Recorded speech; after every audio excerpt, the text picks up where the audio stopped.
secretaria dará cuenta de todos los documentos que han llegado a la comisión durante... Se ha recibido un oficio del presidente de la República mediante el cual se presenta la urgencia en carácter de suma para el proyecto referido al Fondo de Diagnóstico y Tratamiento de Alto Costo y modifica la Ley 20.850 sobre Ley Ricardo Soto. Otro oficio del presidente de la República mediante el cual se presenta la urgencia en carácter de suma también para el despacho del proyecto que modifica el Código Sanitario en materia de diversas profesiones. Un oficio del Senado por el cual comunica que ha aprobado en primer trámite constitucional un proyecto iniciado en moción que obliga a los establecimientos de expendio de comidas y bebidas a ofrecer agua potable gratuita a sus clientes. Un oficio de la Contralora General de la República mediante el cual responde a esta comisión e informa sobre el número de denuncias realizadas por trabajadores del Hospital Regional Dr. Franco Ravena, especialmente en la Unidad de Psiquiatría Infanto-Juvenil por vulneración de derechos de los trabajadores. Dice que no tienen ninguna denuncia. Un oficio de la Subsecretaría de Patrimonio Cultural, mediante el cual responde a de esta comisión e informa sobre el eventual retraso en la entrega de autorizaciones por parte del Consejo de Monumentos Nacionales, específicamente en el caso del proyecto del Hospital de la Unión en los ríos, actualmente paralizado por un hallazgo arqueológico que, según antecedentes disponibles, corresponde a restos trasladados hace más de 50 años. Oficio de la ministra de Salud, mediante el cual responde a de la comisión e informa sobre la posibilidad de avanzar en la eliminación de las restricciones sanitarias en Chile. Otro sobre efectos adversos asociados a la vacunación contra el COVID-19 y el long COVID. Un oficio de Guillermo Ortiz, obstetra y ginecólogo especialista en alto riesgo obstétrico, mediante el cual remite comentarios clínicos de IPAS Latinoamérica y el Caribe al proyecto de ley que regula la interrupción voluntaria del embarazo. Una carta de la presidenta de la Asociación de Sociedades Científicas Médicas, ASOCIMED, mediante el cual remite observaciones al proyecto que modifica el Código Sanitario en diversas profesiones. Comunicaciones de la Fundación Doctora Avicena, mediante la cual informa casos en los que se manifiestan preocupados ante los múltiples eventos de malos tratos hacia los estudiantes de educación superior, especialmente en medicina. Una comunicación del Colegio Bioquímicos de Chile, mediante el cual remite documentación relevante para la tramitación del Código Sanitario, libro quinto, que se señalan ellos que ya había sido remitida en el año 2024. Una solicitud de audiencia de la Asociación Gremial de Enfermería Dermoestética en el proceso de la discusión del proyecto que modifica diversos cuerpos normativos para regular las prácticas de cirugías y procedimientos con fines estéticos. Una comunicación de un particular, quien es psicólogo, mediante el cual expone sobre una situación de profundo impacto, a su juicio, profundo impacto jurídico, administrativo y sanitario que afecta a familias cuyos integrantes han fallecido por suicidio en circunstancias potencialmente vinculadas al trabajo. Solicita se examine esta situación y se requiere información a los organismos competentes. Una nota del Comité de Renovación Nacional, mediante el cual informa que la diputada Jimena Osandón reemplazará a la diputada Luisa Cordero durante la sesión de hoy. 2 comunicaciones por pareo, uno de la diputada Dani Astudillo por el diputado Andrés Celis y otra de la diputada María Luisa Cordero por el diputado Hernán Palma. Eso es todo.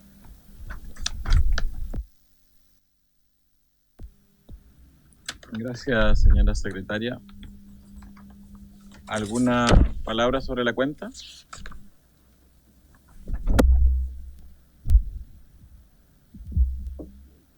Cerrada la cuenta. ¿Puntos varios? Doctor Lilayú. Gracias, señor presidente. Yo solamente quiero poner en conocimiento de una situación crítica que está pasando el Departamento de Salud de la Comuna de San Juan de la Costa, que es a la costa de Osorno, y eso me lo han hecho ver los gremios de salud y también el concejal Carlos Becerra. La verdad es que hay un déficit presupuestario muy importante de muchos años que se sigue arrastrando hasta la fecha y eso claramente repercute con la salud de las personas. Recordar, y usted, presidente, sabe muy bien que San Juan de la Costa es una de las zonas, entre comillas, era una de las regiones más pobres en salud, donde existía la tuberculosis, que era en Chile era el bolsón de tuberculosis por la pobreza que había. Felizmente eso ha ido mejorando, pero todavía tenemos problemas sobre eso. Y esta crisis ha sido aumentando, ¿cierto? Y hay suspensión de rondas médicas, las condiciones mínimas que tienen que trasladar a los equipos para atender salud ya se hace intolerable. Esto ha hecho que también impide que los funcionarios, ¿cierto?, que trabajan allá no puedan llegar a atender en las postas y estaciones médicos rurales. También han habido despidos de funcionarios no explicados y faltan funcionarios, y que ya debilita claramente esta falta de funcionarios el sistema ya sobrecargado. Por eso yo solicito que se oficie esta inquietud a la ministra para que tome conocimiento de esto y claramente también con copia del Servicio de Salud de Osorno. Ya, se toma el acuerdo entonces, un oficio al MinSal y al Servicio de Salud de Osorno respecto de cuál es la situación de falta de recursos del CESFAM San Juan de la Costa y qué medidas se están tomando. ¿Están todos de acuerdo? Sí. Acordado. Palabras, puntos varios.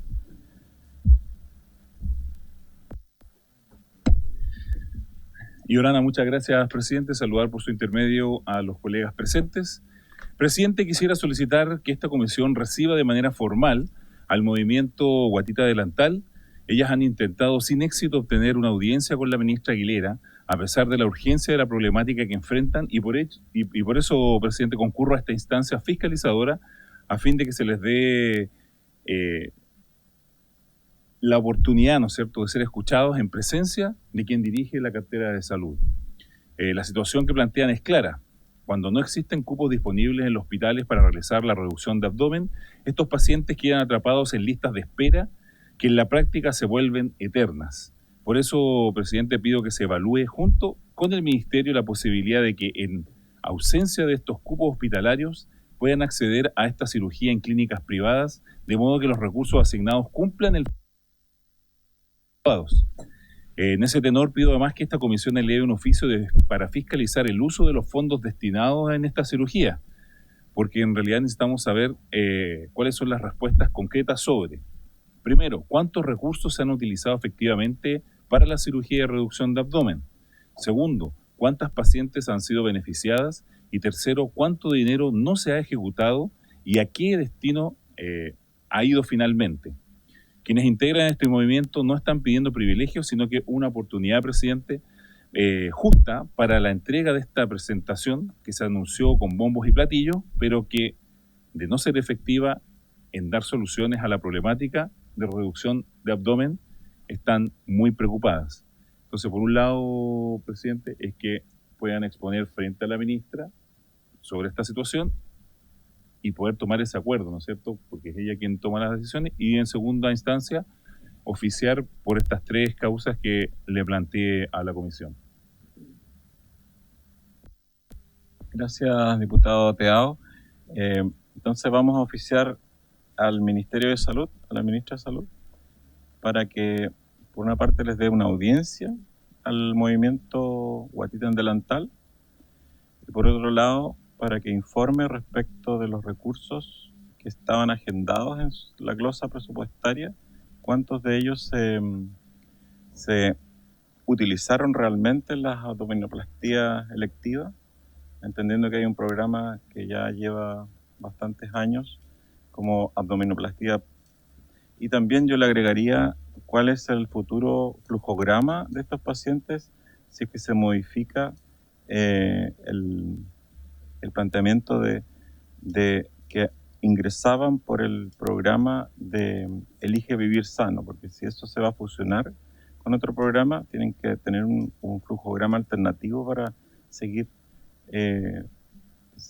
y llegar a la cirugía, digamos.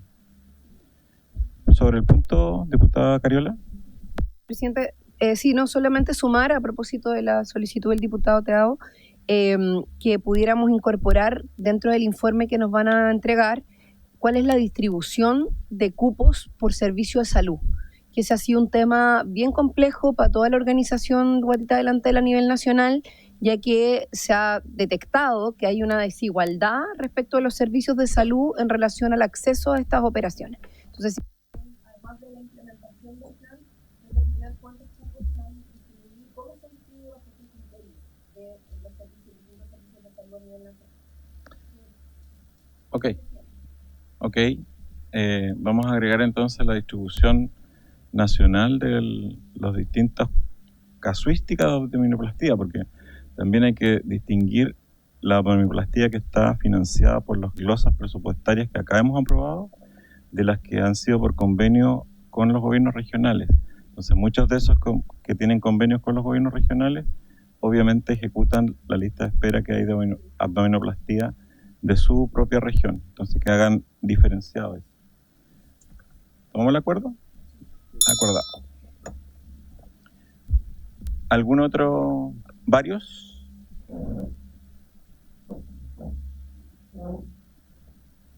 Yo tengo varios. Solo saludar a todos los psicólogas y psicólogos en su día a nivel nacional. Hoy día es el Día del Psicólogo. Se fundó la Escuela de Psicología, la primera Escuela de Psicología, un día como hoy. Así que agradecerles su trabajo y sobre todo en un país que estamos con tantos problemas de salud mental que están siendo abordados por distintas estrategias, pero obviamente después del COVID quedamos con una rémora de muchas consultas, muchas patologías de índole de salud mental. Y también a los informáticos de salud, que también hoy día es su día, así que los informáticos que están ayudándonos a mejorar todos los sistemas de fichas electrónicas, sistemas de integrados de conexión entre los datos de los pacientes para que estos fluyan con la atención a través de las redes de salud.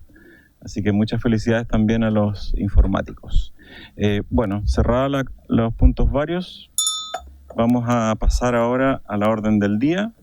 Hoy día tenemos en la primera parte invitados especiales desde el Hospital Regional de Valdivia, no porque sean de Los Ríos, están invitados porque tienen una buena práctica que es muy importante. Yo creo que es muy importante para los equipos de la red de hospitales, los más de 200 hospitales de la red pública, pero también las clínicas privadas, porque ellos están realizando un programa de gestión eficiente del capital venoso. Cuando pensamos en las personas que son multipuncionadas y que prácticamente cada vez es más complejo la punción de estas personas y el sufrimiento, obviamente, esta viene a ser una solución y además, tanto para el sufrimiento de la multipunción, pero además también viene a ser una solución financieramente eficiente. Así que, sin más, los invitados a participar y presentar acá están los funcionarias, enfermeras, jefas de servicio, de unidad, la señora Mariel Hunda, la señora Irma Catrilaf, la señora María Cristina Parra como jefa de cuidados, de gestión del cuidado del Hospital Base. Sí, ellas van a presentar. Adelante.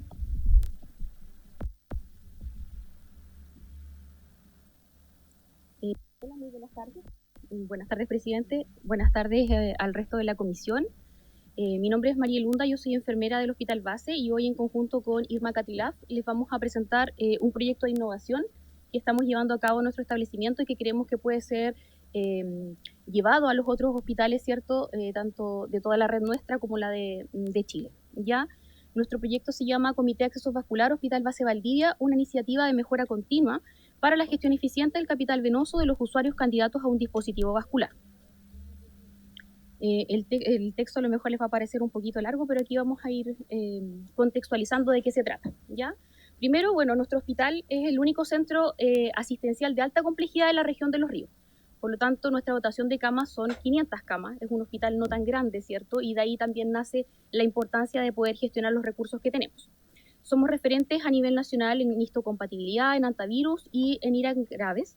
y somos referentes en la macrozona sur austral en radioterapia, citometría de flujo, oncohematología molecular, oncología pediátrica, trasplantes de médula ósea, trasplantes renales y tratamiento del cáncer con radioiodo. O sea, tenemos una cantidad no menor de pacientes, ¿cierto?, del área hemato-oncológica. El mapa de ruta de la presentación, primero vamos a hablar un poquito qué es el capital venoso, ¿cierto?, para los que no son del área de la salud.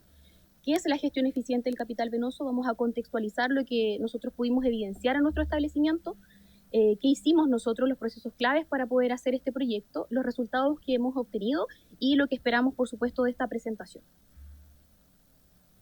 Primero, nos vamos a poner en el contexto de que todos en alguna vez de nuestra vida, ¿cierto?, hemos necesitado que nos pinchen, así como decirlo coloquialmente, ya sea para tomarnos un examen, ya sea para diagnosticarnos o en el caso de cuando ya estamos un poco más enfermos, para poder administrarnos algún tratamiento, ¿ya? Entonces el capital venoso son todas esas venitas que nosotros tenemos en el cuerpo, pero lamentablemente no todas las venitas pueden ser ocupadas para esto, ¿ya? Tienen que tener un tamaño determinado, tienen que estar en un lugar de acceso determinado, por lo tanto no todas pueden ser utilizadas.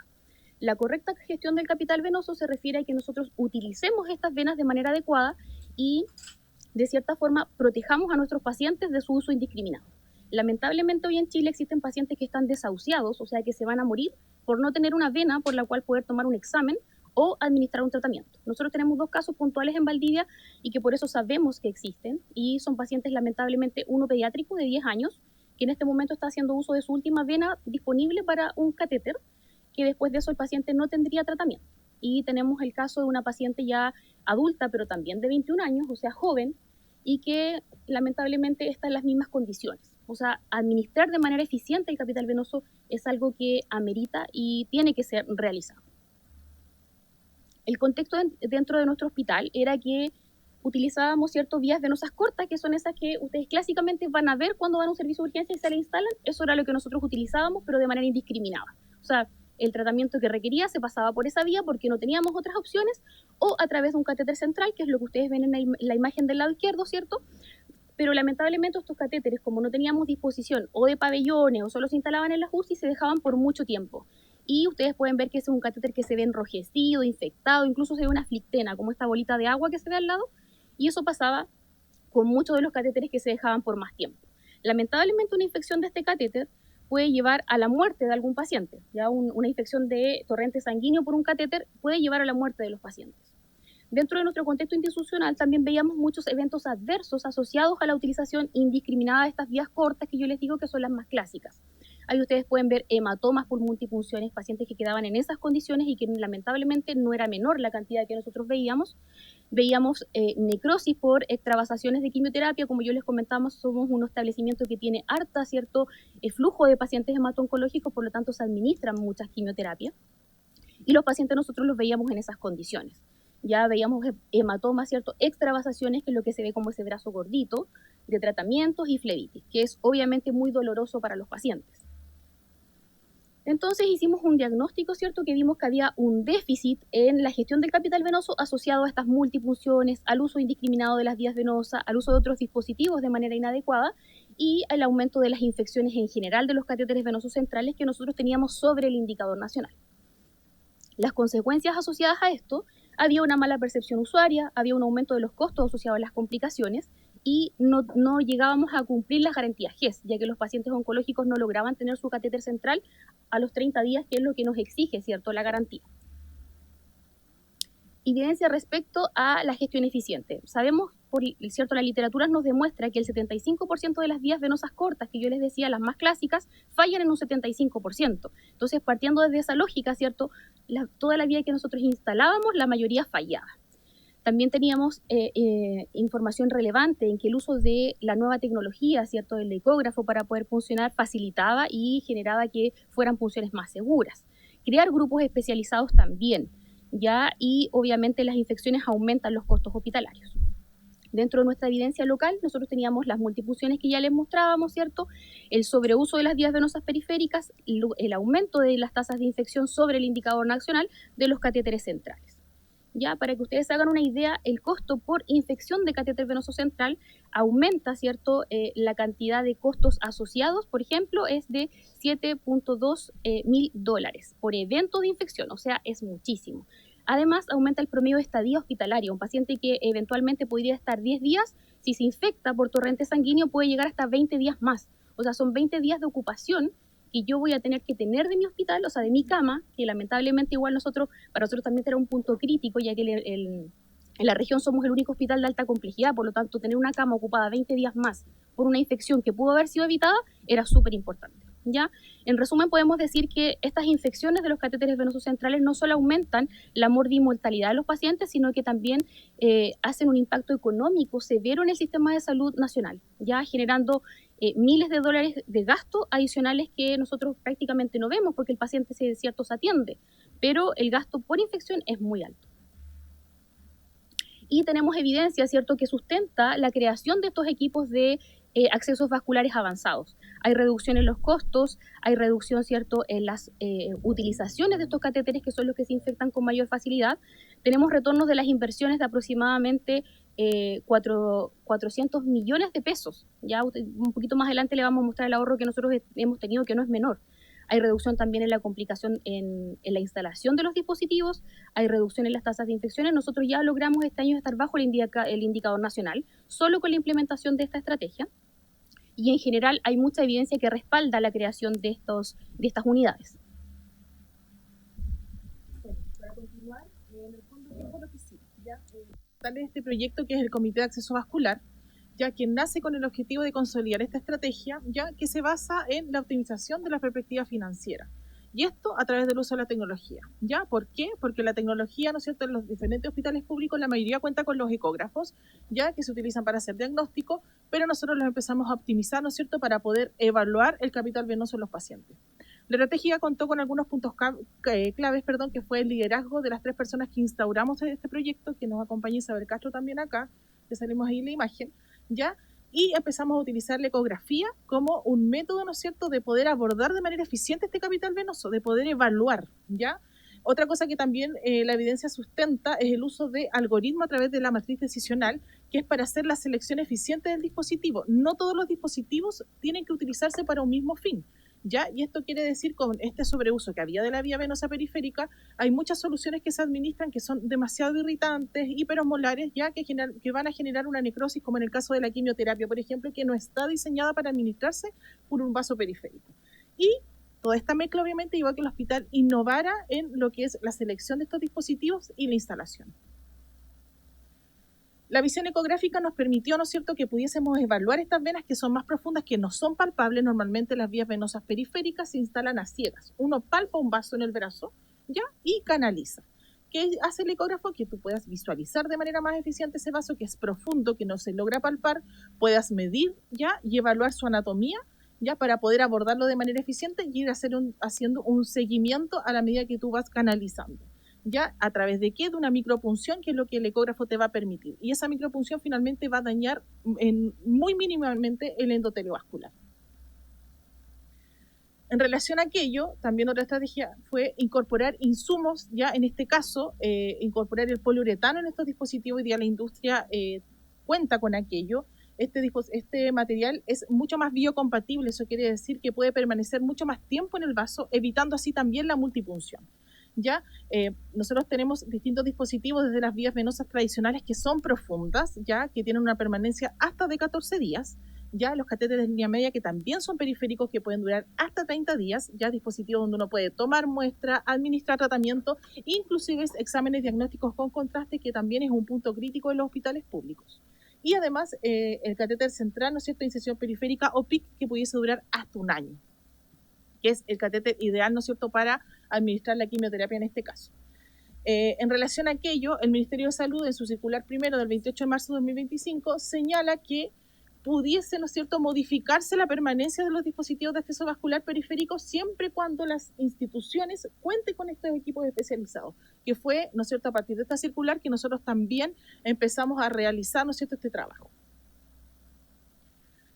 ¿Cuáles fueron los procesos claves para lograr aquello? Bueno, lo primero que les mencionaba, estas matrices decisionales que por evidencia, ¿no es cierto?, recomiendan que sean en conjunto con la ecografía para hacer este análisis, ¿ya? Y fue, ¿no es cierto?, lo que nosotros mostramos a la institución para poder proyectar este modelo ya y partir con la puesta en marcha de este comité. Estandarizamos también los procesos, ya hicimos paquetes o los bundles, ¿no es cierto?, que son estas recomendaciones a nivel internacional respecto del buen uso de esta gestión del capital venoso a través de la elaboración de protocolo institucional, donde señala cómo debe hacerse la instalación a través de este método y la mantención y el seguimiento de estos dispositivos. También hicimos una gestión eficiente de los recursos, ya evaluamos la cantidad de ecógrafos que teníamos a nivel institucional para poder, ¿no es cierto?, hacer, ¿no es cierto?, una buena ejecución de este insumo, ya. Y participamos también en los comités de abastecimiento para poder licitar estos dispositivos y tenerlos, ¿no es cierto?, disponibles para empezar este proyecto. Y obviamente el tema de mejorar la experiencia usuaria, o sea, el disminuir la multipunción, genera un cambio en la percepción y en la satisfacción usuaria de los pacientes. ¿Ya? Y esto a través, ¿no es cierto?, lo logramos de aplicación de encuestas de satisfacción usuaria y también la retroalimentación de los mismos equipos clínicos que vieron el impacto, ya donde muchas veces llegaban los mismos anestesistas, ¿no es cierto?, a instalar dispositivos en pacientes que ya no tenían dónde funcionar, y hoy día esa realidad es completamente distinta en nuestro hospital. ¿Ya? Todo esto fue bajo este modelo, ¿no es cierto?, que nos basamos en los modelos FQM de eficiencia de gestión, ya donde los componentes más importantes fue el liderazgo en el tema de formar personas líderes ya y expertas en lo que es la instalación, y también en este grupo que conforma este comité de acceso vascular, a través, ¿no es cierto?, de una estrategia de crecimiento que fue, ¿no es cierto?, a la vez que nosotros formábamos, íbamos cubriendo la demanda de instalación de los dispositivos a nivel institucional, ya con abordajes estratégicos que fue la optimización de estos recursos, ¿no es cierto?, la participación en los comités de licitación, utilizar los ecógrafos disponibles para mostrar, ¿no es cierto?, la necesidad que había de aquello. A través también utilizamos estos procesos claves, donde vimos, ¿no es cierto?, que el resultado de las personas fue el aumento, ¿no es cierto?, de las competencias profesionales. Hoy día contamos con 7 expertos en instalación bajo visión ecográfica ya de estos dispositivos.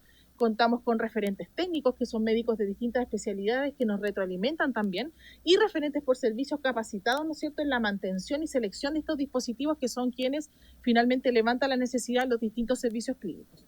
Ya los resultados de los usuarios, lo vimos que fue, ¿no es cierto?, el impacto en la satisfacción usuaria, disminuyeron las multipunción, y a nivel institucional, obviamente, todo lo que fue la optimización de estos recursos, ya, y generar, ¿no es cierto?, este modelo institucional que hoy día está siendo visualizado, ¿no es cierto?, a nivel nacional. También contamos con un resultado estratégico que fue disminuir la lista de espera oncológica, que es súper importante. Antiguamente contábamos con listas de espera para la instalación de catéter central. Hoy día los pacientes que necesitan un dispositivo central a las 24 horas cuentan con un catéter y pueden iniciar, ¿no es cierto?, su quimioterapia ya de manera oportuna. Ya aquí es importante también señalar que el catéter implantable, que es normalmente el que se conoce para poder administrar quimioterapia, es un catéter que se instala en pabellón. Y sabemos, ¿no es cierto?, la realidad país, que la lista de espera quirúrgica en aumento post pandemia, ¿no es cierto?, disminuyó la disponibilidad, por lo tanto las listas de espera de estos catéteres aumentó muchísimo. Y con esta estrategia nosotros esa lista la disminuimos a 0, ¿ya? Entonces, tanto en el área adulta como en el área pediátrica. Desde el inicio de esta intervención, contarle un poco de los números, ya las solicitudes de dispositivos fueron a nivel hospitalario de 1.263, o sea, un promedio de más o menos de 10 interconsultas diarias a través de esta estrategia de formación de instaladores expertos, ya para cubrir esta necesidad. De estas 1.263 solicitudes, 1.226 tenían criterio de instalación. En el año 2024 instalamos 281 dispositivos y en lo que va del 2025, 950. Donde el bloque médico, que es el bloque que también concentra a los pacientes oncológicos, fue el que llevó el 63% del total de estas instalaciones, donde mensualmente instalamos 21 catéteres para quimioterapia.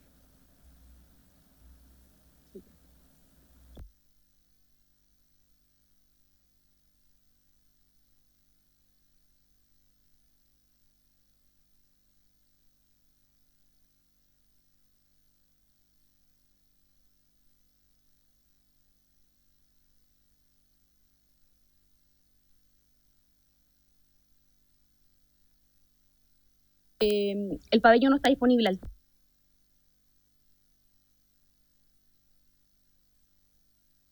y aquí se producía esta espera de 3 a 6 meses, versus la instalación de un catéter central de inserción periférica, ¿cierto? Que nosotros podemos instalar entre 12 y 24 horas, o sea, a nosotros nos llega la interconsulta del paciente desde la comisión, ¿cierto?, oncológica, y nosotros programamos de inmediato la instalación y el paciente a las 12 horas o a las 24 horas parte su quimio por un catéter central. Ya este procedimiento es ambulatorio, solamente se ocupa anestesia tópica, por lo tanto tiene menos riesgos para el paciente y nos lleva a lograr, ¿cierto?, la garantía GES. Y en los pacientes pediátricos, como ustedes pueden ver, ellos aceptan mucho este catéter porque es de muy fácil utilización. Además, hicimos un estudio de costo, que yo creo que esto es sumamente importante que ustedes lo puedan tomar atención y verlo, ¿cierto? Si nosotros instalamos un catéter de reservorio para quimioterapia en pabellón, tiene un costo aproximado de 1.600.000 pesos, ¿ya? Esto va asociado a el gasto de pabellón y al día cama, porque el paciente se tiene que hospitalizar, tiene que estar un día entero, se le instala el dispositivo y al día siguiente se puede ir a su casa.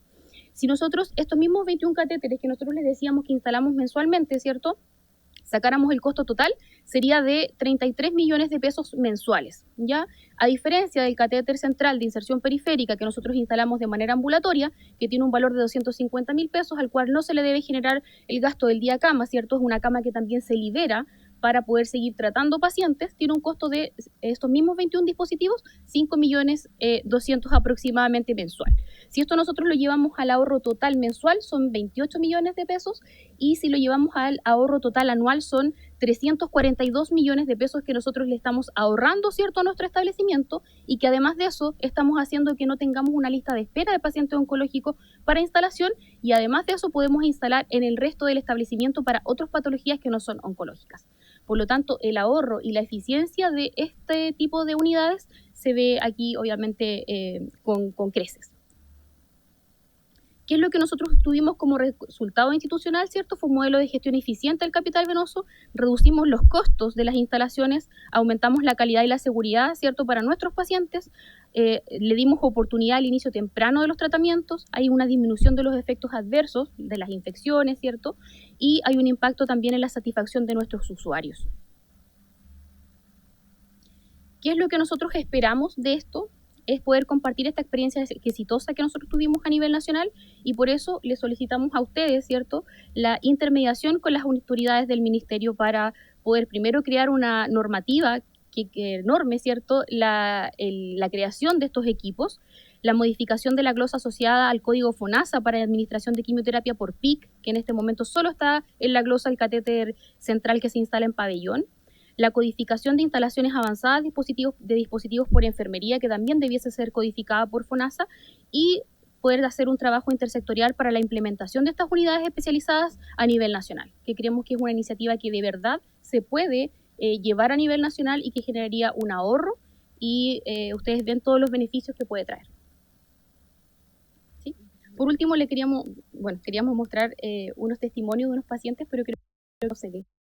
Ya, pero era un paciente pediátrico que él nos decía que, claro, no lo pincharon una vez, versus lo que lo pinchaban antes, que un niño, lamentablemente, un niño con quimioterapia, con una leucemia que requiere quimioterapia, podía ser funcionado hasta 600 veces en un periodo de 6 meses. O sea, eso era atroz.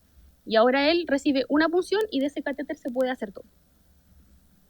Y aquí también tenemos el testimonio de una paciente de ambulatorio, que ella se instaló su dispositivo en el ambulatorio, no tuvo que ir a pabellón, ella refería que tenía mucho miedo de ingresar a pabellón, y que obviamente como el dispositivo se hizo con anestesia local, no fue requerida el pabellón, ella se lo instaló y se completó 12 quimios completas, 12 ciclos de quimio completo, y sin ningún problema. Ella decía, mi catéter se convirtió en mi amigo, por eso lo dejamos ahí estipulado.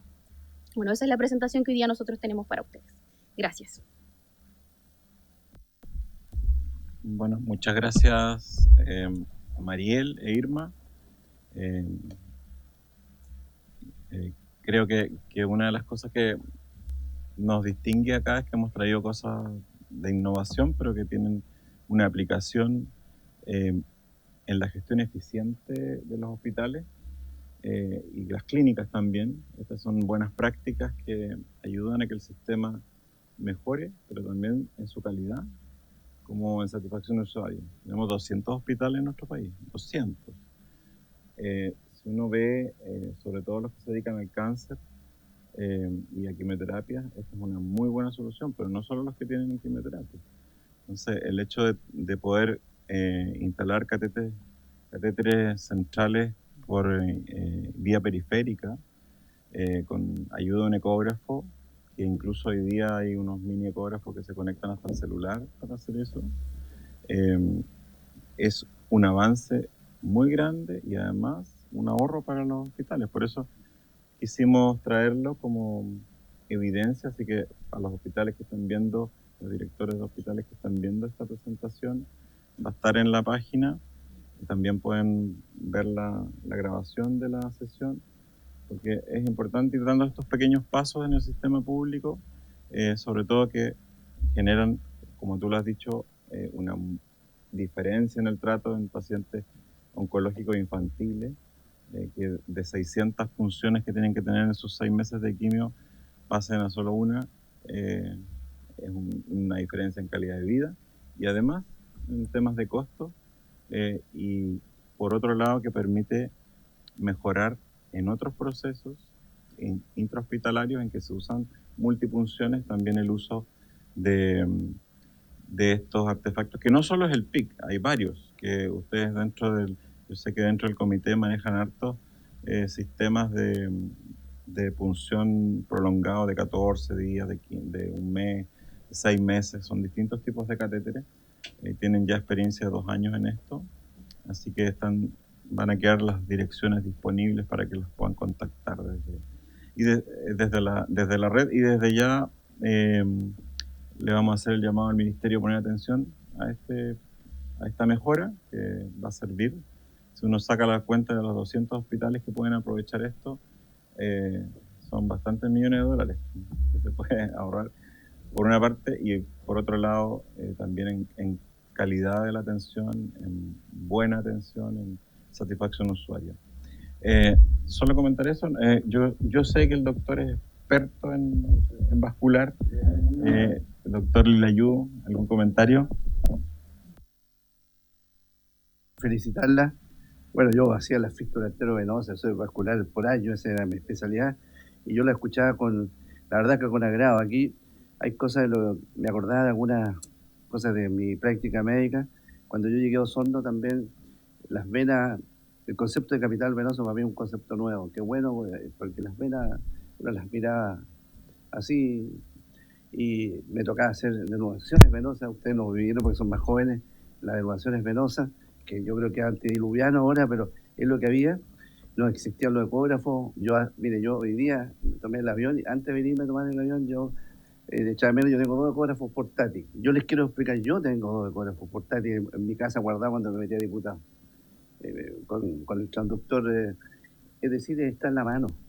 Primera cosa, yo lo que veo, primero felicitarla. Segundo, el material, la evolución que uno ha visto del material. Antiguamente todos los scalp y todo lo que se usaba producían flebit y todo lo que ustedes saben. Empezó a cambiar el material y ya está en todos los hospitales felizmente el material que te produce menos daño, etc. Que es ecoguiado. Para mí es no una novedad que lo hagan ustedes, las enfermeras, porque en su momento, hasta hace pocos años, cuando teníamos dificultad para funcionar o hacer un procedimiento venoso, había que llamar al anestesista. En el fondo ellos hacían esa labor, y el ecógrafo estaba en el pabellón y le pedíamos, oye, darle o instala tú el catéter central. Pero eso ya, qué bueno que esté en manos de la enfermera, porque yo creo que ustedes son las que cuidan mejor las venas.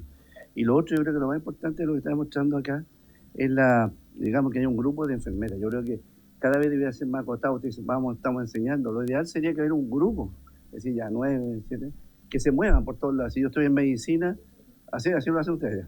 Claro, digo, oye, yo llamo al equipo especialista, porque al final la especialización, el uso del ecógrafo, y cómo lo hacen, y el olfato, cómo hacerlo, ojalá que fuera siempre un equipo, ¿no?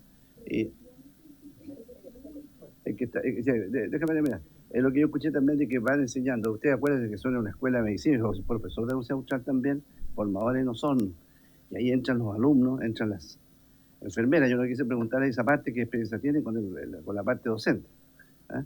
No, yo solamente felicitar. Para mí hay conceptos que uno veía, y ustedes metieron ahora lo que significa economizar para el país. Yo les quiero contar una de las especialidades que yo tenía, las úlceras varicosas. La úlcera varicosa era lo mismo, era como todos se dedican a lo que quieren hacer, y yo siempre pensé, ¿por qué no especializar en la úlcera varicosa?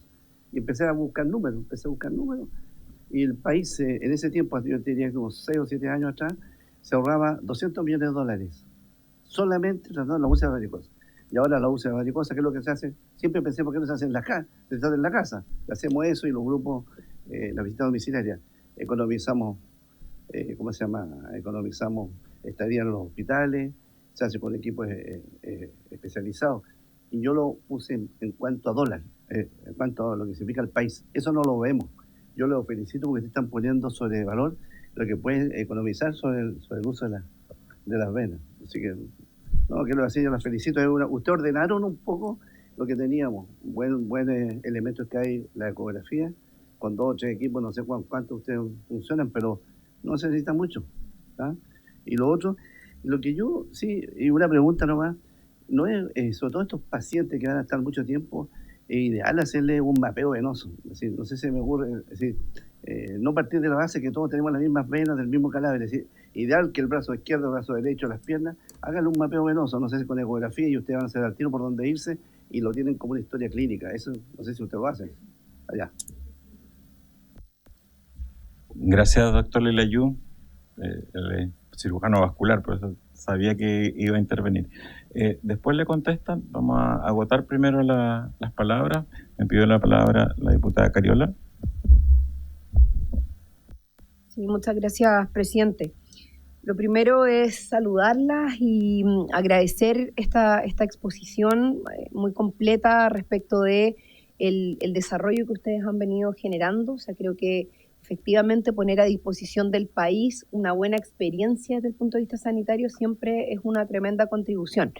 Pero además, yo creo que acá lo que tenemos que destacar, presidente, por su intermedio, es cómo se hace que los recursos sean más eficientes. O sea, acá no solamente hay una mejora respecto de la eficiencia del capital venoso, que ustedes lo detallaban muy bien, que me parece súper interesante el concepto, además porque efectivamente genera una consideración distinta desde el punto de vista de la atención, la disminución del dolor, de las consecuencias, bueno, ustedes hablaban ahí, mostraron imágenes bien impactantes de la flebitis y todo lo que significa finalmente las consecuencias negativas en un proceso infeccioso o de otro tipo que pudiera llegar a generar, ¿cierto?, este tipo de intervenciones.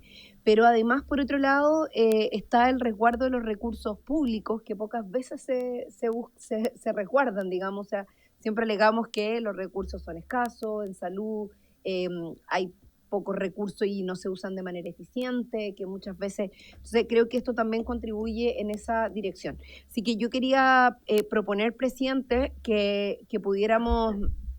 Ellas hacen una solicitud muy concreta al final, que tiene que ver con solicitar al Ministerio de Salud no solamente dar a conocer públicamente, yo creo que ya esto es una buena plataforma, que hayan venido aquí a la Comisión de Salud de la Cámara, o además este material que ha grabado, es transmitido, está también el material visual, sino que además plantean la posibilidad de solicitar al Ministerio el desarrollo de una norma técnica que pudiera hacerse cargo de este mecanismo, de este equipo de acceso vascular que ustedes han desarrollado.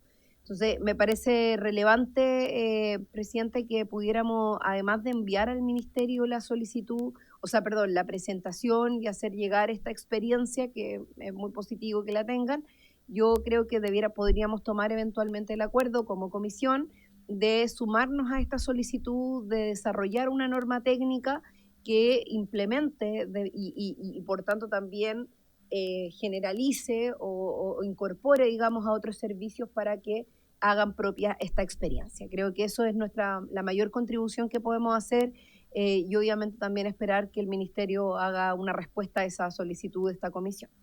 Eso quería proponer y nuevamente agradecerles por la presentación y por la iniciativa que me parece además muy humanizante desde el punto de vista de la salud pública.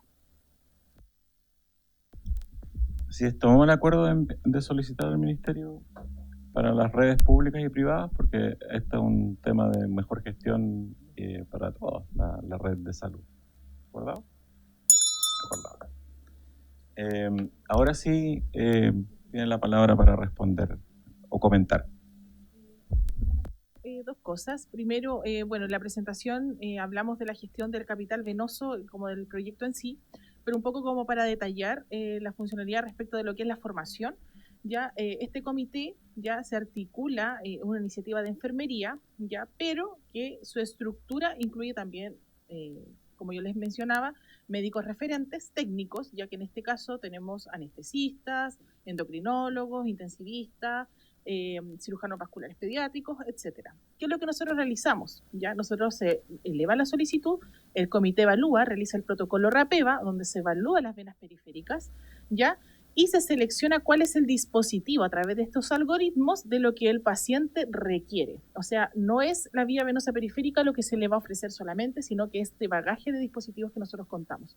Si el comité que solamente instala vía periférica el dispositivo, y el paciente tiene una buena ventana ecográfica desde ese punto de vista, el comité resuelve. Si no, se tiene que derivar a los equipos, ¿no es cierto?, más avanzados, que en este caso son los anestesistas o los cirujanos vasculares, ¿ya? Entonces, de esa forma, el comité va, ¿no es cierto?, derivando para hacer también una gestión eficiente de los mismos equipos que cuenta el hospital. Porque como bien dice el doctor acá presente, ya normalmente en los hospitales públicos, ¿qué pasa? Que el paciente se le agota el capital venoso, ya no tenemos vía o venas disponibles de periféricas y se derivan a estos equipos más avanzados cuando ya no hay nada. Nosotros el cambio es ese, que al inicio el paciente ingresa, va a requerir un tratamiento prolongado, va el equipo vascular, lo evalúa a través de este protocolo RAPEVA. Si no tiene ventana ecográfica, se hace un RASEVA para evaluar los vasos más centrales y se deriva al equipo que corresponde.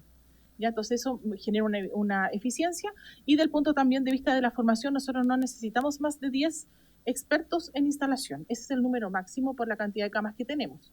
Ya, pero lo que sí necesitamos es generar expertos en la mantención de estos dispositivos, que es también la estrategia. Hoy día estamos capacitando a los equipos de rayos, que son quienes administran, por ejemplo, los contrastes, que también es un nicho importante, a los equipos de matronería también, en las áreas ginecológicas también tenemos referente por servicio, y eso finalmente ha generado el éxito de esta estrategia. O sea, no se queda solamente en enfermería, nace desde acá, ¿no es cierto?, porque nosotros somos quienes estamos viendo y administramos de manera más constante los tratamientos a través de las vías venosas, pero hemos visto que esto tiene que ser un trabajo mancomunado y de equipo. ¿Ya? No sé si quieres agregar algo. Sí. Un flujo. Ya dentro del establecimiento se creó un flujo que todas las interconsultas para accesos vasculares llegan a nosotros. Y ahí nosotros derivamos. Los que nosotros logramos concretar por el comité se instalan por nosotros y los que no son derivados a anestesia o a cirugía vascular en el caso de los pediátricos, pero es un flujo súper corto, porque ellos no ven todo, ven solamente lo que nosotros no logramos cubrir. Entonces eso hace que sea mucho más rápido, que en el mismo día se pueda instalar o en máximo una semana, y el ahorro de pabellones, que solamente se va a ocupar cuando nosotros no logramos instalar. Eso hace la diferencia también muy grande. Y asociado a lo que decía la diputada, ¿cierto?, que nos apoyaba con esta propuesta a nivel nacional, también contarles que nosotros ya tenemos un proyecto de cómo se crean estas unidades hechito, listo.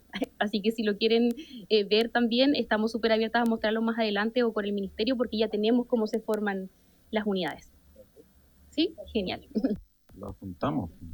Muchas gracias por la presentación. Esto le sirve a los hospitales complejos, los 65 hospitales complejos en nuestro país, pero también a las clínicas que hacen prestaciones complejas, lo cual significaría por lo menos 65 millones de dólares en los hospitales de alta complejidad. Esta mirada de la microgestión también es importante a la hora de hacer más eficiente nuestro sistema y sobre todo si tú haces más eficiente además más digno el trato a los pacientes. Así que, buena práctica. Muchas gracias por la presentación. ¿Alguna otra pregunta? ¿No? Pasamos entonces al segundo punto de la tabla. Las liberamos vamos a hacer una pausa de 30 segundos para que puedan salir.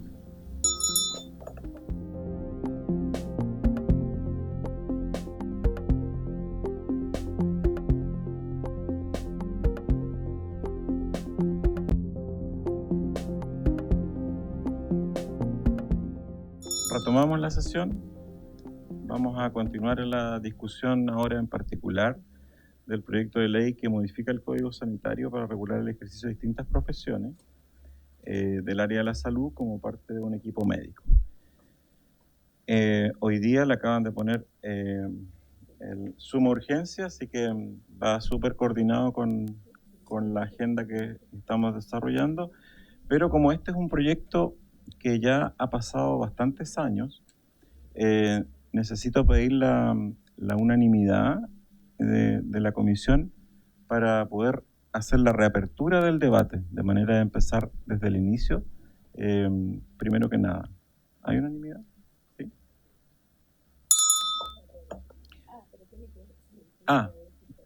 ¿Hay que votar? Por sistema. Vamos a votar entonces.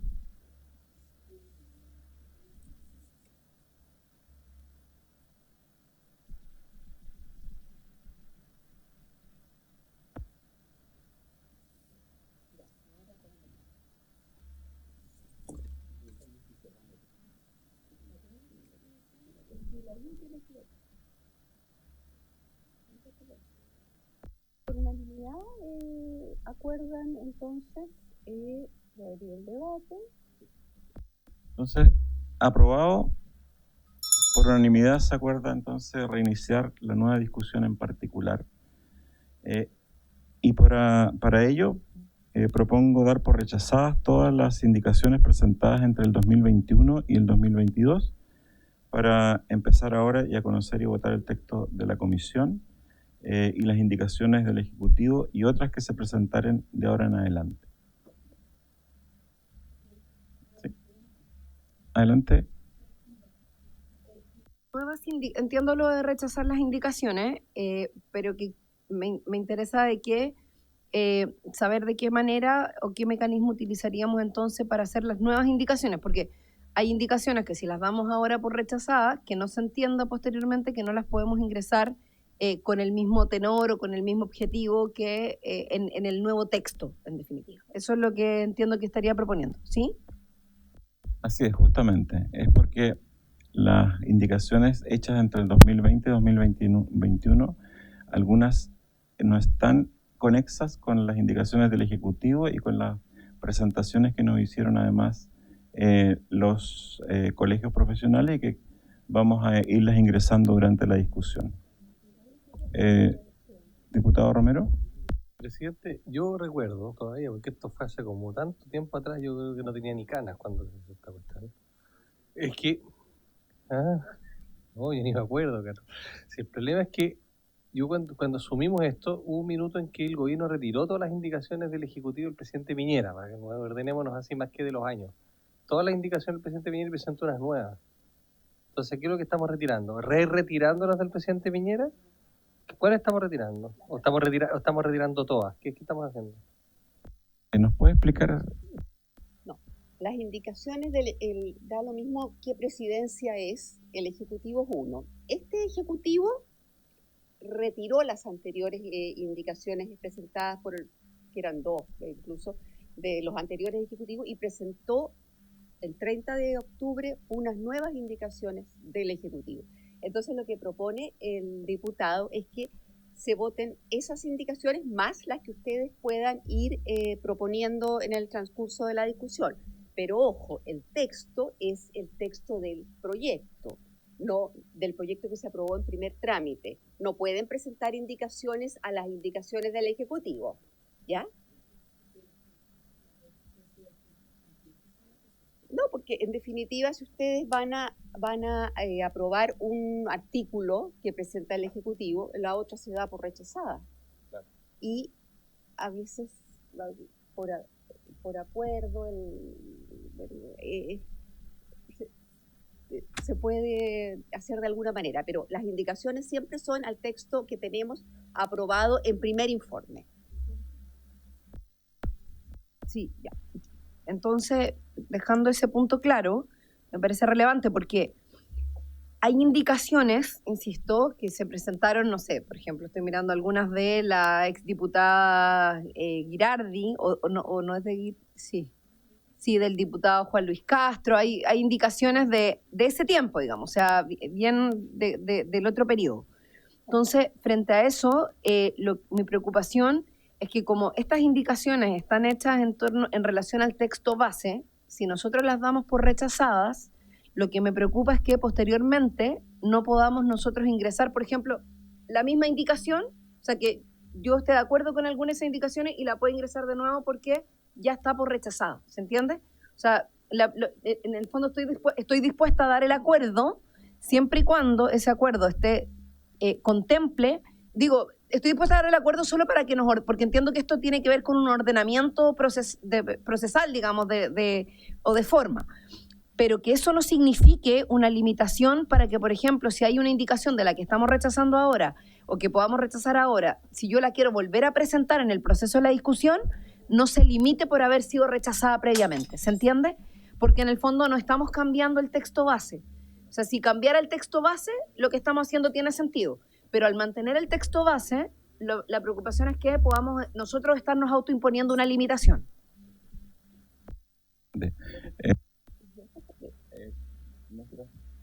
Secretaria va a detallar. Sí, lo que sucede es que, por ejemplo, la indicación 3 del Ejecutivo es para reemplazar el numeral 2 y 3 del texto aprobado por la Comisión en primer informe. Entonces, difícilmente a ese texto ustedes le pueden poner una indicación. Si hay una indicación, ahora pueden rechazar el texto del Ejecutivo, propuesto por el Ejecutivo, y proponer las mismas u otras indicaciones al primer texto. ¿Me explico? Romero.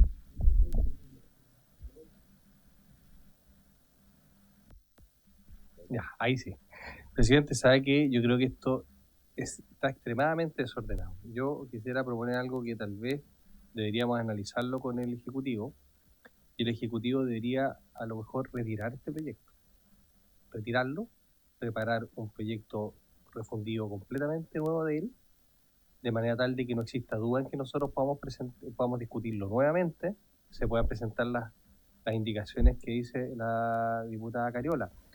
Yo le quiero recordar que no queda mucho tiempo para que termine esta legislatura, va a quedar el proyecto de esta manera, usted va a estar en el Senado y nosotros cuando comencemos a tramitar esto, todo lo que usted dio hoy día se va a haber olvidado. Y cuando se empiecen a presentar y usted a lo mejor le manda la instrucción a una diputada suya y diga, mira, no, pero es que en esta conversación, no, pero es que seamos una recomendación, hay que saber que nosotros queríamos hacer estas indicaciones, que estamos de acuerdo, y va a haber otra conformación de esta comisión y no se va a poder seguir trabajando.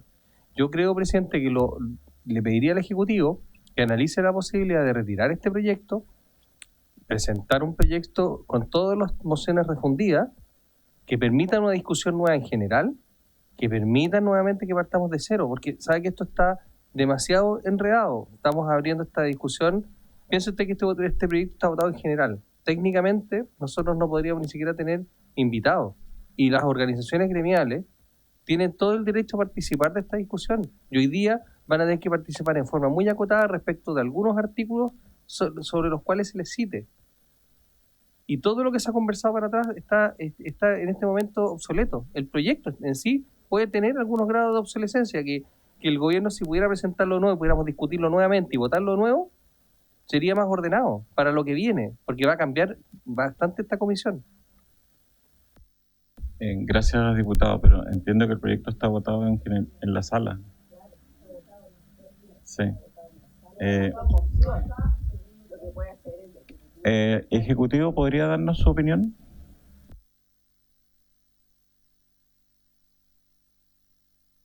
Buenas tardes, presidente. Este proyecto, se había logrado un acuerdo con los colegios profesionales en su momento, y en su momento ya se había retirado y se había reingresado el proyecto. Esto ya había ocurrido. Por lo tanto, volver a hacerlo, y máxima considerando que está votado en general, tendríamos que estudiarlo con calma, porque también queda muy poco tiempo.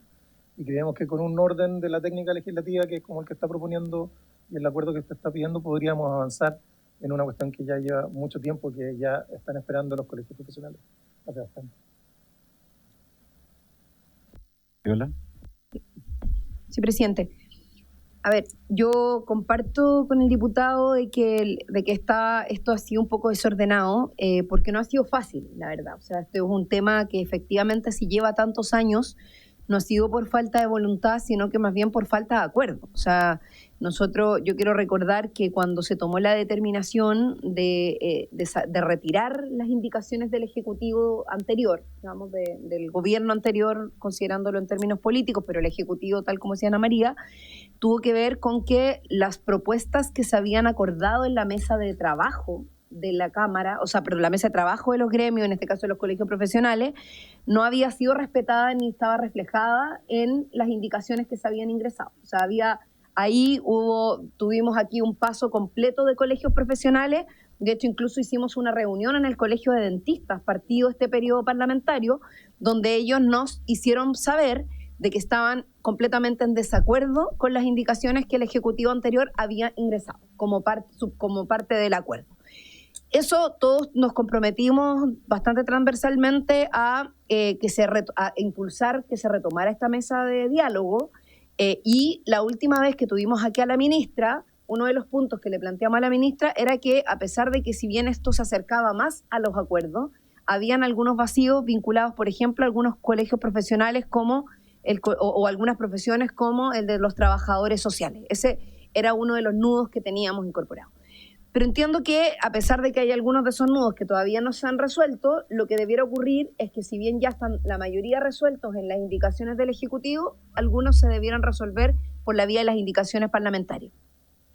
Y lo que yo estoy entendiendo es que usted está proponiendo que iniciemos este proceso de votación en particular para dejar lo más avanzado posible. O sea, de aquí a marzo todavía nos queda tiempo para poder votar en particular lo que más podamos avanzar, porque efectivamente este es un proyecto que partir de cero, después de todo lo que se ha avanzado, también yo no estoy de acuerdo con esa idea, porque creo que y le diría al Ejecutivo que en esto no es una solicitud de la Comisión, hay una sugerencia a un diputado, pero yo por lo menos no estoy de acuerdo, porque creo que eso sería de alguna u otra manera volver a dejar en pendiente las expectativas que tienen los profesionales de la salud, porque este código sanitario al menos empieza a cambiar.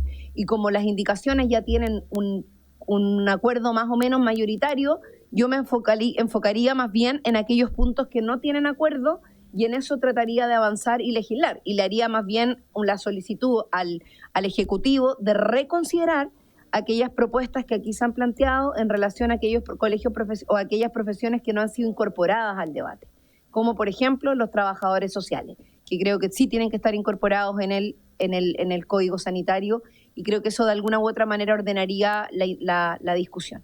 Y a mí me encantaría terminar de discutirlo en este periodo parlamentario, o al menos avanzar, y si después, diputado, me toca, por su intermedio, presidente, tramitarlo en el Senado, poder recoger el espíritu de lo que aquí se ha discutido, porque harto largo que nos ha salido el camino para poder llegar a una síntesis, a un consenso respecto a este punto.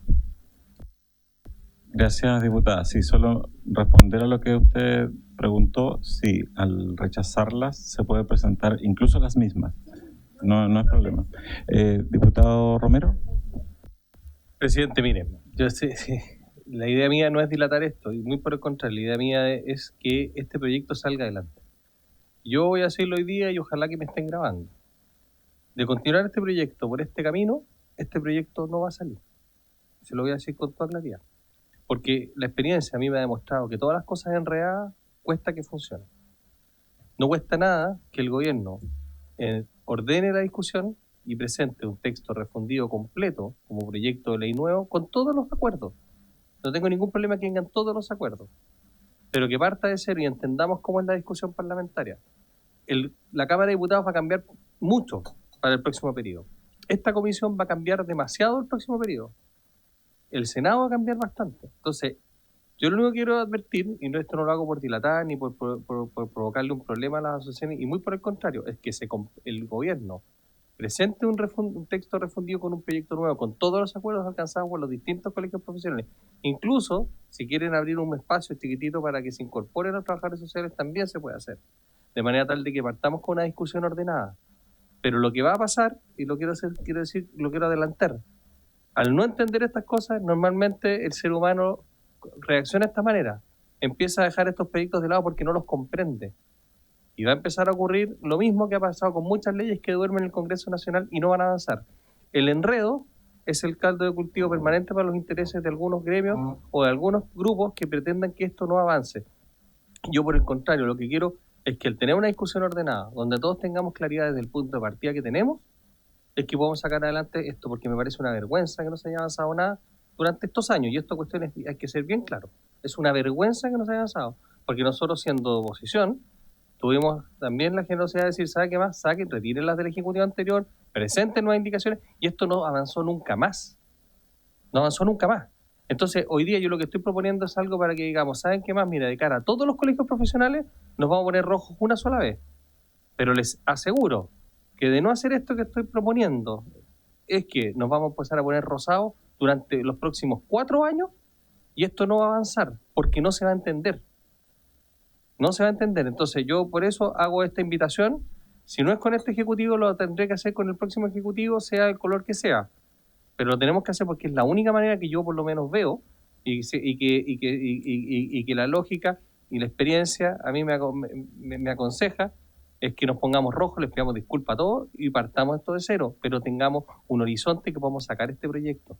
Y por eso yo le pido a lo mejor pensar fuera de la caja, porque también es harto vergonzoso decir esto.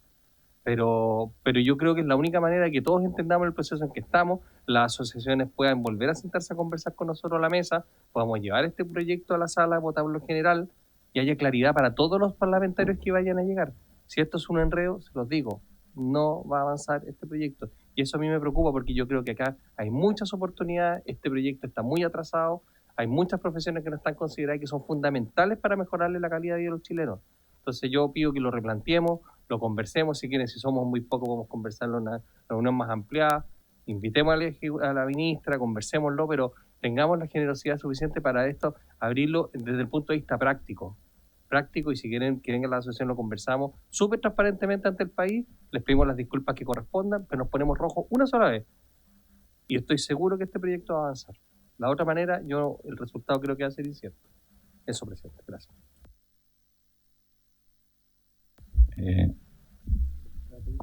Doctor Lilayu.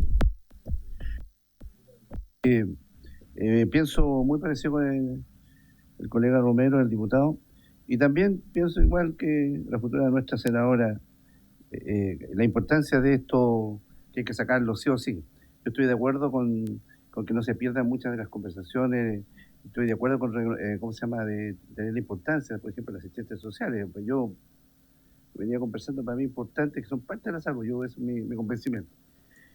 En otras oportunidades hemos trabajado de qué manera reuniendo los asesores, pues no sé si en esta comisión o en otra comisión que se unen asesores de nosotros, que son más rápidos, son más operativos, y la verdad es que el resumen que me han informado que efectivamente hay un sentido con asesores y se junte con el ministerio y traer un consolidado y claramente que el Ejecutivo consolide todo lo que pueden hacer los asesores, es una opinión. La verdad es que está medio enredado, como dice el diputado Romero, y en ese sentido mejor arreglarlo bien. Yo estoy de acuerdo con todas las cosas que en estos momentos se están proponiendo en general, el conocimiento de los colegios y otros colegios que en este momento no están, pero yo creo que sí que habría que ordenar un poco. Eso, señor presidente, estoy de acuerdo. Diputado Celis.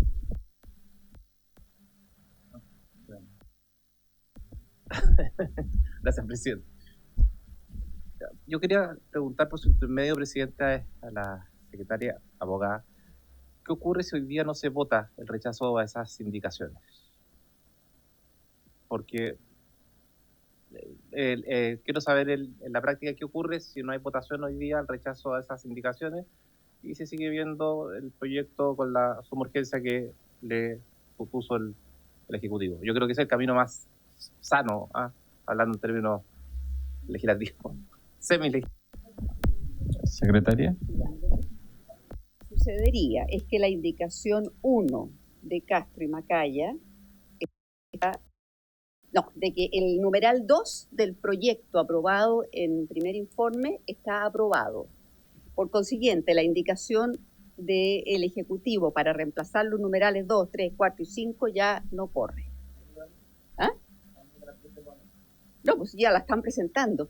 La verdad es que no es tanto, yo hablo del punto de vista formal, no hay tanto enredo porque el Ejecutivo está reemplazando el texto, pero como corresponde, al numeral 2, al numeral 3, al numeral 4, está reemplazando el texto que ustedes aprobaron en primer informe. Entonces, es como,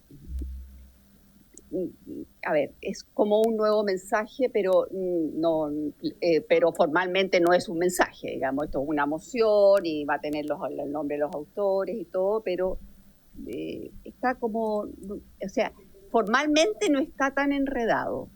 Lo que sí se enreda es si no se rechazan las indicaciones anteriores, que algunas fueron aprobadas, otras rechazadas, quedan, hay cosas que no se pueden ver. O sea, toda la indicación 3 del Ejecutivo quedaría fuera, que parece que es como el centro del proyecto.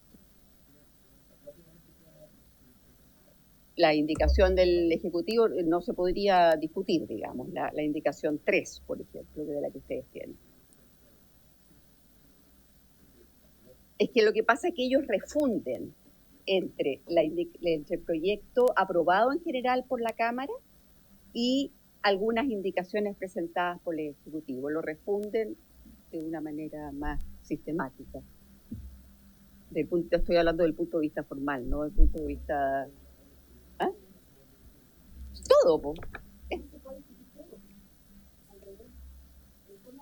Es más.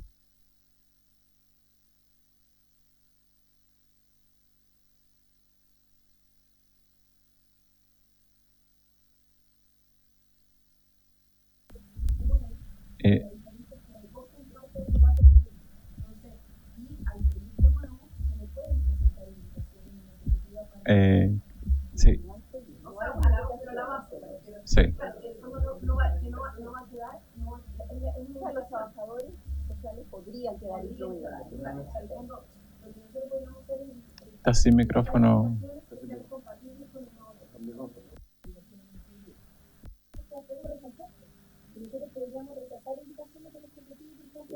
La indicación del Ejecutivo.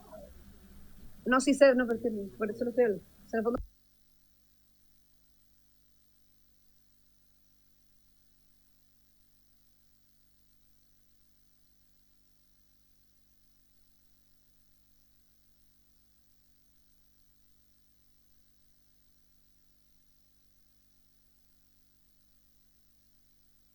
Sí, el Ejecutivo, y después quiero hacer una pequeña reflexión.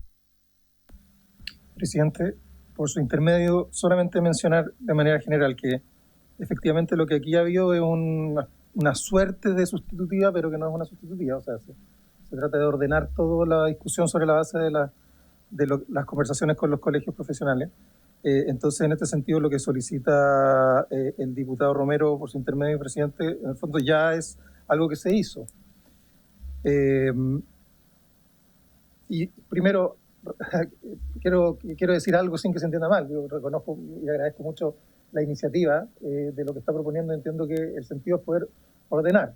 Pero en este sentido, la herramienta para ir ordenando este tipo de cosas, a mi entender, eso es el proceso de indicaciones y la discusión en particular, más que ir solicitando el reingreso de un proyecto de ley o repetir el ejercicio de indicar todo el proyecto, que fue lo que hicimos en su momento. Entonces creo que sí somos capaces de poder tener, obviamente, todas las instancias como las que solicita el diputado Lila Ayuda, de poder reunirnos entre asesores y poder ordenar, y aquellos puntos que nos han sido recogidos por el Ejecutivo, bueno, es por una razón que el Ejecutivo podrá defender en cada uno de los puntos, y ustedes, los parlamentarios, por su intermedio, presidente, podrán presentar los puntos de diferencia, que es lo que señala la diputada Cariola. Yo quisiera, presidente, si es que no quiero abusar del tiempo de la comisión, pero si es que usted pudiera darle la palabra al abogado que trabajó este proyecto desde hace mucho tiempo, que es Julio Muñoz, que es abogado de la Subsecretaría de Redes Asistenciales, tal vez él nos puede también dar un poco más de luces, entendiendo que en todo caso estará siempre disponible poder hacer lo que el diputado Lila nos está pidiendo, que también los asesores puedan volver a reunirse, explicar esto de mejor manera. Tenemos toda una historia de lo que ha pasado bien ordenada, como para poder presentarle a los diputados que están interesados en poder entender cómo llegamos a esta discusión acá. Eso, presidente. Gracias, don Cristian. Sí, una de las cosas que que salió de la jornada que tuvimos con todos los colegios profesionales. Primero celebraron que este proyecto esté en trámite, pero segundo salieron varios insumos que tenemos que procesar con los asesores de los diputados de la comisión.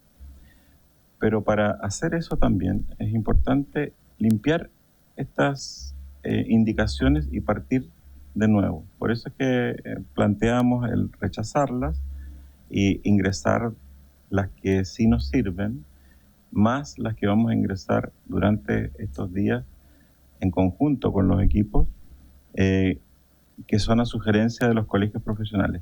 Por eso también la idea era tener esta semana y la próxima para que eso se produjera con los equipos de ustedes y entregarles los insumos que se entregaron en esa jornada que hubo en la Universidad de San Sebastián, donde presentaron 18 colegios profesionales. La mayoría estaban de acuerdo con todo el texto y salvo algunas consideraciones muy pequeñas. Entonces eso muestra que por lo menos se ha llegado a un cierto acuerdo.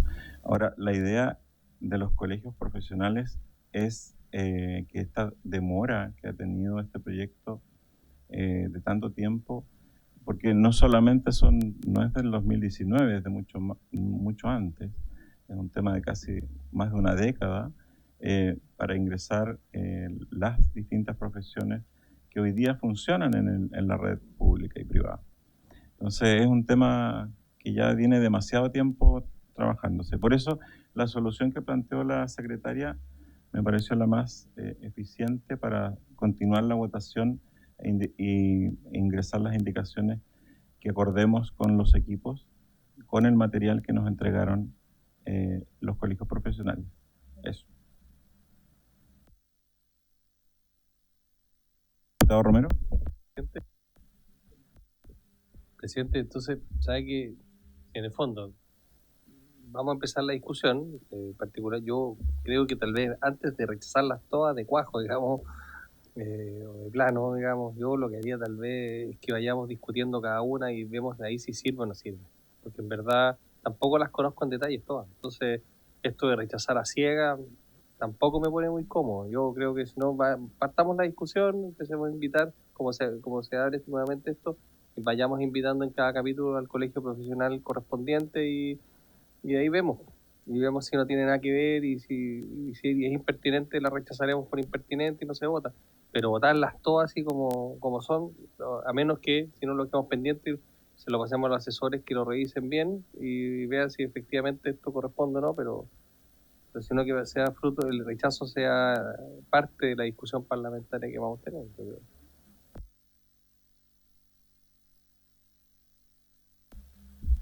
Secretaria, sí está publicado el comparado. De hecho, los colegios profesionales hicieron observaciones sobre este comparado, que es la que hicieron en la jornada que tuvimos en Santiago. Vamos a hacer un pequeño alto para ponernos de acuerdo.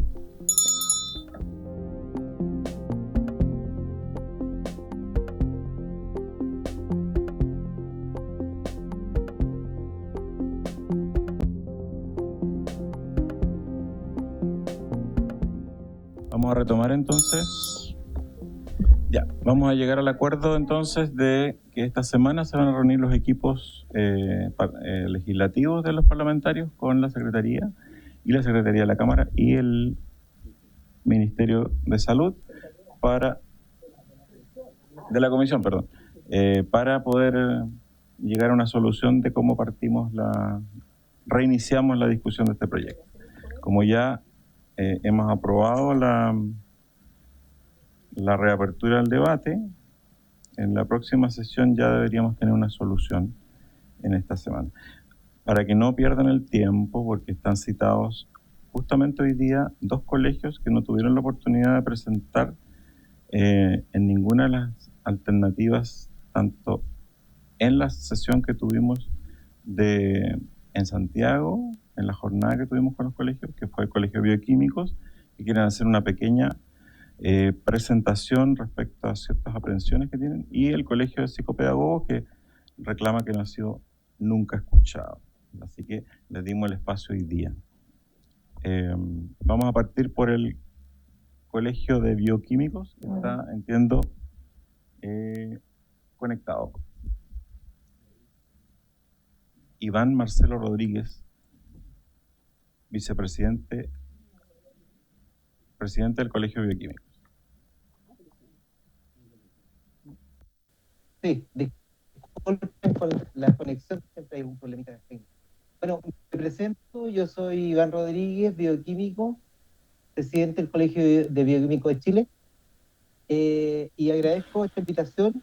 La verdad que ahí nos costó un poquito comunicarnos. Nosotros somos un colegio pequeño, tenemos aproximadamente un número de 4.000 bioquímicos en el país, un número pequeño, y dedicado a la salud, yo creo que la mitad o un poco menos de la mitad, en distintas áreas del quehacer de salud.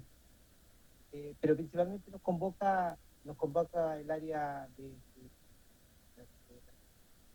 pública, fundamentalmente de clínica, de la parte asistencial. La verdad es que nosotros estuvimos trabajando con nuestros anteriores directivos en el libro quinto del Código Sanitario, y en esos momentos consideramos que fue un buen trabajo el que se realizó cuando se contrató, digamos, el estudio de una empresa externa que nos apoyó, digamos, la definición, en este caso, de los perfiles de las distintas carreras de la salud en Chile. Y de ahí emanaron algunas definiciones con las cuales nosotros después pudimos participar y establecer lo que creíamos que nos representaba. Creo que se logró para nosotros una buena definición, en lo cual estábamos dentro del artículo 114, que es el que describe esta definición, pero siempre nosotros igual esperábamos algún condimento más esta definición, que representara mejor todo lo que ha aportado el bioquímico en todos los años que existe como carrera y como profesión en nuestro país. Y eso, lamentablemente, no habíamos sido convidados y queríamos plantearlo, no habíamos sido invitados en algunas jornadas que se menciona que se había invitado a los colegios profesionales. Lamentablemente nosotros no estuvimos, por lo tanto hubiera sido más enriquecedor para nosotros y creo que para todo el sistema sanitario que nosotros pudiéramos haber entregado algunas opiniones en general. Quería ver si es posible que también darle la palabra a nuestra vicepresidenta Gisela Arellano, que ella tuvo la oportunidad de participar más activamente en esta jornada. Gisela, ¿puedes tomar la palabra?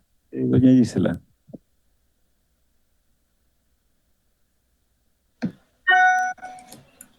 Hola, buenas tardes, ¿me escuchan?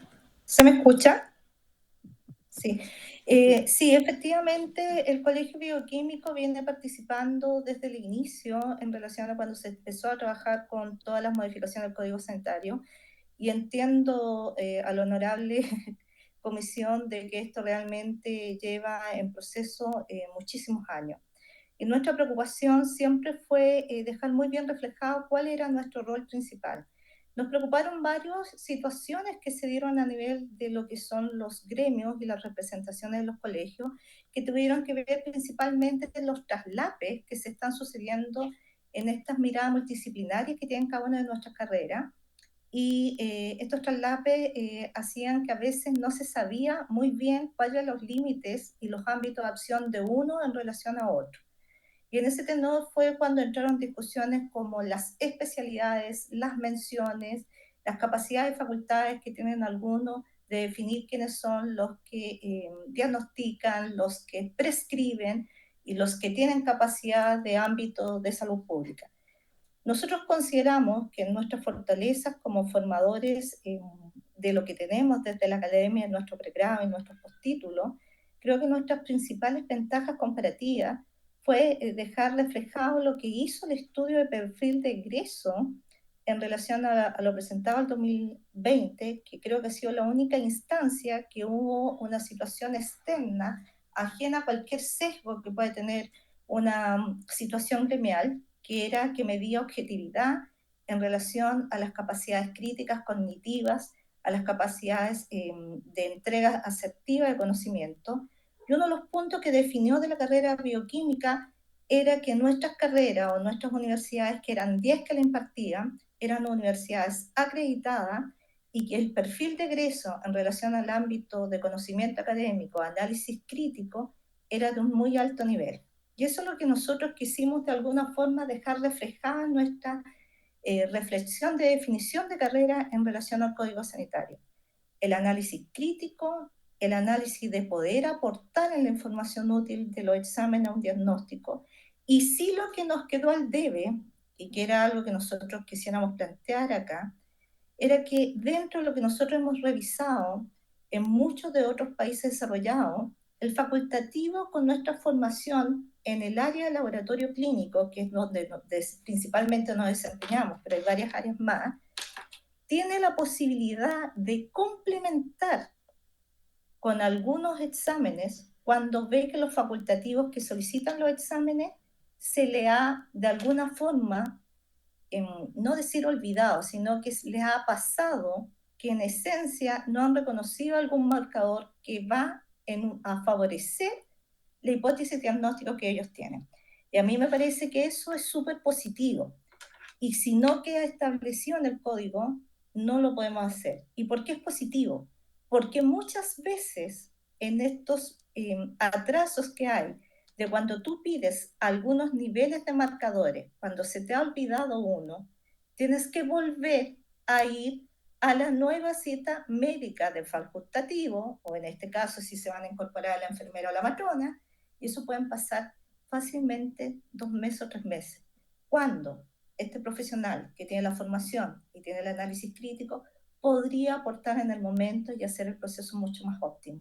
En general, nosotros creemos que si la definición quedó como nosotros lo habíamos planteado inicialmente, y si se pudiese considerar esta facultad anexa, sería un factor muy óptimo y muy positivo. Y ese es el camino que nosotros queremos enfocar. En el resto estamos de acuerdo. Sí, lamentamos mucho que no se nos haya invitado a la jornada, porque era el momento para haber conversado con todos nuestros pares lo que nosotros considerábamos que lo que podría significar este aporte. Creo que tenemos una fortaleza muy fuerte en la formación de pregrado, en todo lo que viene el concepto de salud en el futuro, en genómica, en terapias celulares, en biología molecular.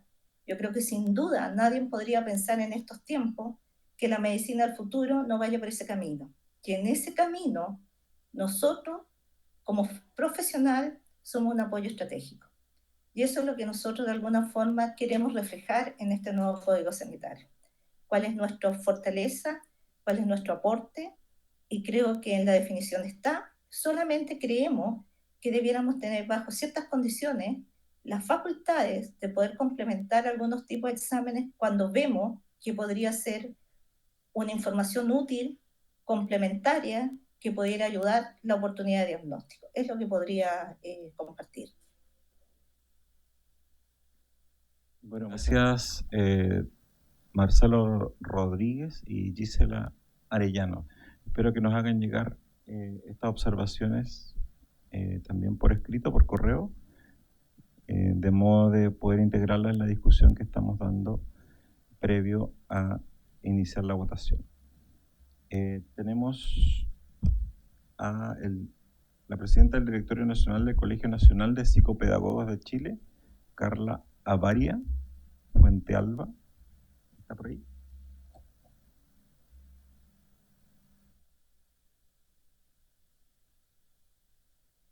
¿O María Sangüesa? Sí, María Sangüesa. Muy buenas tardes a todos. Yo estoy en representación del colegio porque Carla ha estado delicada de salud y por esa razón me pidieron que la reemplazara. ¿Pero me escuchan bien? Sí, se escucha. Ya, muchas gracias. Miren, nosotros habíamos enviado una presentación que para si es posible la puedan poner.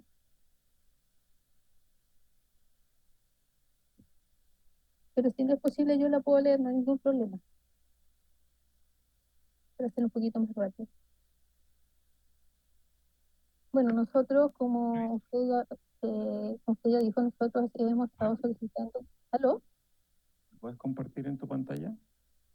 ¿Se puede Es que- compartir eh, la presentación que tiene? Porque tenemos que revisar si llegó la presentación que usted dice que mandó. Pero si Sí, usted la tiene ahí, sí, es que la tengo online, no sé cómo. Vamos a ver si se permite. Ahí está. ¿La pueden ver o no? A ver, Se está cargando. Esperemos sí. un segundo.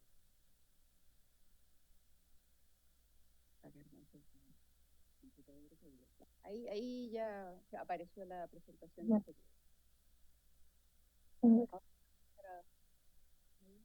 Debería venir el. Adelante, dele nomás. Sí, es que está un poquito lento este computador. A ver. Bueno, en todo caso, como mientras se carga, les voy a explicar. Yo sé que nosotros hace tiempo que hemos estado solicitando ser ingresar al código sanitario, más que nada como para ir regularizar una actividad que ya está inserta en salud, especialmente lo que es salud mental y lo que a nosotros en este momento es que nos ha asignado con el tratamiento de las NANEA. Y aparte, por ejemplo, que también nosotros nos apoyamos en lo que ¿qué pasó?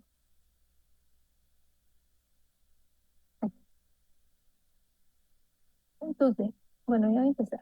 Bueno, para los que no saben qué es lo que es la psicopedagogía, porque nosotros hemos encontrado que hay realmente hay muchos errores conceptuales sobre lo que es un psicopedagogo.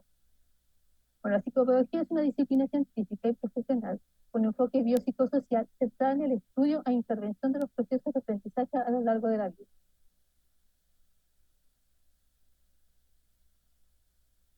Integra conocimientos de la psicología,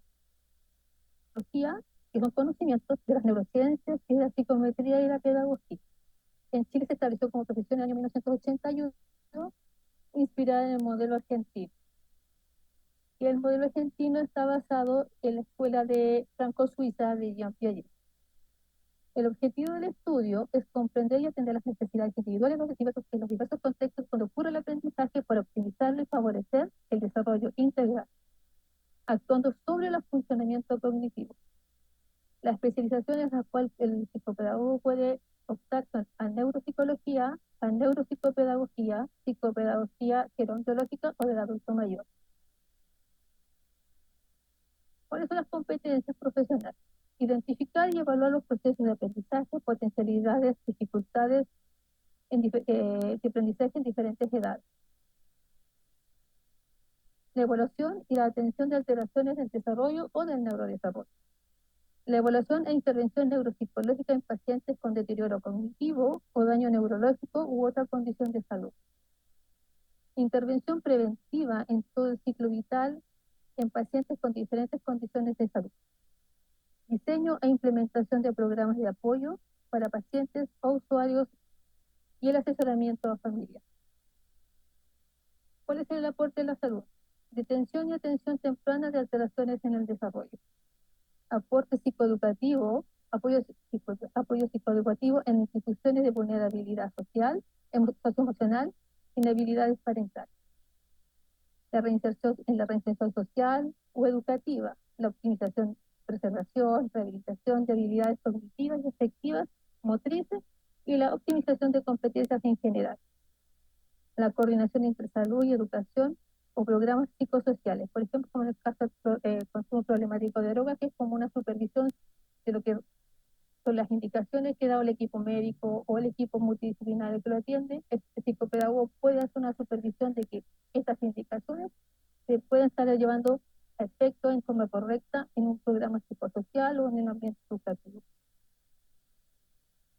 ¿Cuál es el problema normativo que hemos encontrado? Que hay un vacío en que los psicopedagogos tienen un reconocimiento en contextos acotados de salud, generando una barrera de acceso para la población en general, que requiere intervención oportuna. ¿Qué significa esto? Que en este momento, para poder acceder a hacer un tratamiento con psicopedagogo, o tienen que adquirir un seguro complementario de salud o pagar en forma particular. Porque en este momento solamente el tratamiento que se están ofreciendo a las personas por medio de una clínica privada, un centro de rehabilitación, o simplemente a través de la prestación de servicios. ¿Cuáles son las consecuencias de estas integraciones en equipos profesionales? Prácticamente es muy poco la participación en equipos de salud, por ejemplo, solamente en COSAM y en el caso de las NANEA. Falta de criterios uniformes para la elaboración, que es una cosa que nosotros hemos detectado, que la formación de los psicopedagogos, más bien en general, es similar, pero a veces hay problemas, por ejemplo, qué tipo de instrumentos utilizar, en qué momento se tienen que utilizar, cosas muy sencillas que son más bien prácticamente desde el punto de vista práctico o técnico. Inestabilidad laboral, porque por lo general se trabaja a través de un horario. Y los cupos, por ejemplo, en los COSAM es un psicopedagogo por cada 50.000 habitantes. Acceso universal a la prestación del diagnóstico oportuno, que es lo que acabo de decir, que en relación a que la población que solamente puede acceder a un psicopedagogo es la clase E y tiene mejores ingresos. Marco conceptual y alianza. Nosotros nos apoyamos en el criterio de la OMS-OPS, que considera el personal sanitario a todas las personas cuya labor tiene como objetivo principal mejorar la salud de los otros. Por lo tanto, bajo esta definición o este concepto, el psicopedagogo perfectamente calza y no tendría por qué haber un rechazo hacia nosotros. Después tenemos la codificación UNESCO. La codificación UNESCO es una codificación internacional, que es una nomenclatura en la cual posiciona al psicopedagogo, o en este caso la psicopedagogía, dentro del campo de la psicología.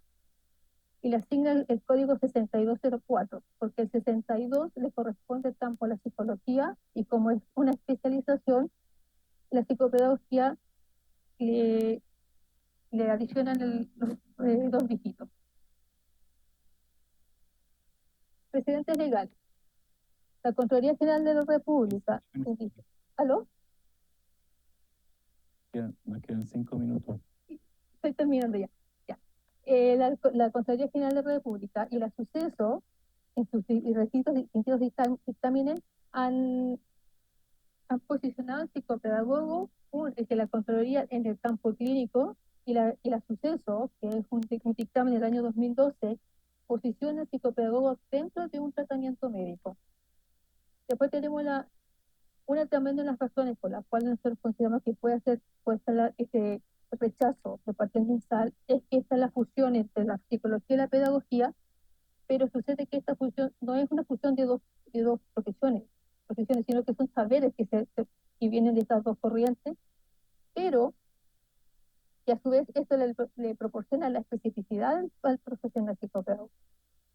Después tenemos la regulación, que en este caso, aunque el Ministerio de Educación le da una función muy escueta, muy precisa al psicopedagogo, como un profesional que es un asistente de educación, pero como un carácter de especialista.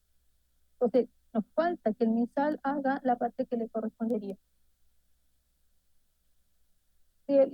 Las normas que nosotros nos apoyamos en la Ley de Garantías y Protección Integral de los Derechos del Niño, la Ley TEA, en la Convención Interamericana de la Protección de los Derechos Humanos de las Personas Mayores y la Convención Internacional de las Derechos de las Personas con Discapacidad. Por ejemplo, como acabo de decir, en este momento los psicopedagogos están trabajando en los COSAM, en las NANEA y en las clínicas privadas y centros privados de rehabilitación. Los detalles de las indicaciones que nosotros les hemos enviado es el reconocimiento del rol clínico sanitario, la inclusión en todos los niveles de atención, el registro como prestador de salud y la cobertura sanitaria con ATISAPE y la regulación de las competencias clínicas. Y eso sería todo.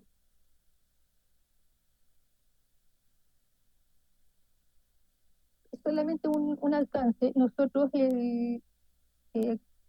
a don Jaime González del gobierno anterior, del presidente Piñera, nosotros le hicimos llegar una definición, porque él nos habían pedido esa definición y realmente después no tuvimos ninguna respuesta, ninguna noticia sobre ese tema. Sí, el ex asesor jurídico, don Jaime González, sí, lo recordamos. Muchas gracias por la presentación. Entiende que usted le envió correo al correo de la Cámara, ¿cierto? Sí. Sí. Muchas gracias. ¿Alguna duda? ¿No? Bueno, vamos a tomar, bueno, ya lo tomamos el acuerdo, así que por haberse cumplido el objeto de esta sesión, esta se le aprueba.